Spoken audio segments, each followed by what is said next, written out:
চলবে, সময় তার সময়ের গতিতেই চলবে। আবার আমাদের সামনে মহান আল্লাহ পাক রব্বুল আলামিন মাহে রমজান আবারও আমাদের সামনে এনে দিয়েছেন,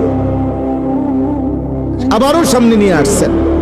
আল্লাহ যেন বলে, বান্দা ঘুরে ঘুরে বিভিন্ন আঙ্গিকে আমি চেয়েছি বান্দা, মূল টার্গেট আমার কখনো শবে বরাত দিলাম, কখনো রমজান দিলাম, শবে কদর দিলাম, ইতিকাফ করতে বললাম, মুহররমে আশুরা দিলাম, জিলহজ মাসের নফল রোজা রাখার সময়গুলো দিলাম। এরপরে সারা বছর আমি আল্লাহ তাআলা প্রতিদিন শেষ রাত্রে আমি আল্লাহ তাআলা বান্দা তোমাকে ডাকলাম।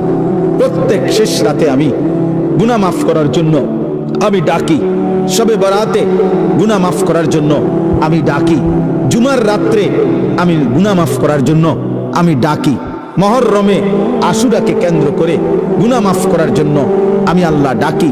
রমজানের প্রতি সেকেন্ড ওয়ালিল্লাহি উতাকাউ মিনান নার, আল্লাহর জন্য আল্লাহ তাআলা প্রত্যেক রাত্রিতে কোটি কোটি বান্দার গুনাহ মাফ করে।